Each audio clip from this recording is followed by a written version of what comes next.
அனைவருக்கும் வணக்கம். நான் உங்கள் ESP பேசுகிறேன். நம்ம இன்னைக்கு என்ன பார்க்க போறோம்னா, வாஷிங் மிஷினில் துவைச்சா துணி வந்துட்டு வெள்ளையா இல்லை அப்படின்னு சொல்லிட்டு எல்லாருமே வந்து கம்ப்ளைண்ட் பண்ணுவீங்க. அது ஏங்கிறத பற்றி பார்க்க போகிறோம். அது மட்டும் இல்லாமல் அதோட சயின்ஸ் காரணம் என்னங்கிறத பற்றி நம்ம பார்க்க போகிறோம். வாங்க வீடியோக்குள்ளே போகலாம். இந்த வீடியோ நீங்கள் பார்த்து முடிக்கும் போது உங்களுக்கு தெரியும் வாஷிங் மிஷினில் நீங்கள் வந்து எப்படி துவைச்சா வந்து உங்கள் துணி வந்து அழுக்கு போகும் அப்படிங்கிறது உங்களுக்கு தெரிய வந்திருக்கும் நான் எதிர்பார்க்குறேன்.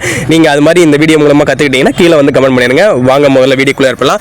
நம்ம செமி ஆட்டோமேட்டிக் வாஷிங் மிஷினில் வந்துட்டு முக்கால் அளவுக்கு வந்து தண்ணி ஃபில் பண்ணிட்டேன். அதுக்கப்புறம் வந்துட்டு பவுடர் போட்டுட்டு அதை வந்து நான் சுத்த விட்டுட்டேன். அது வந்து பவுடர் போட்டு சுத்த விட்டோன்னே என்ன ஆகும்னா, தண்ணியோட கரைத்திறன்பாங்க பார்த்தீங்களா, அந்த கரைத்திறனை வந்து இன்க்ரீஸ் பண்ணுறதுக்கு. ஏன்னு பார்த்தீங்கன்னா, உப்புத்தன்மை இருக்கிற தண்ணியில் வந்துட்டு கரைத்திறன் வந்து கம்மியாக இருக்கும். அதனால் வந்துட்டு அந்த பவுடர் போடும்போது அதோட கரைத்திறன் அதிகமாகவும் அதில் இருக்க அழுக்கில் வந்து எடுக்கலாம் அப்படின்னு சொல்லிட்டு அதுக்கப்புறம் வந்துட்டு என் ட்ரெஸ்ஸை வந்து நான் போட்டேன். இப்போ பாருங்கள், தண்ணி வந்துட்டு ஃபுல்லாக முன்னாடி வெள்ளையாக இருந்தது பார்த்தீங்களா, இப்போ வந்துட்டு ப்ரௌன் கலரில் லைட் ப்ரௌனில் கருப்பு கலரில் மாறுது பார்த்தீங்களா. இது என்னன்னா, துணியில் இருக்க அழுக்கில் வந்து தண்ணி வந்து எடுத்துக்குது. இது எப்படின்னு பார்த்தீங்கன்னா, நீங்கள் ஒரு டம்ளரில் வந்துட்டு உப்பு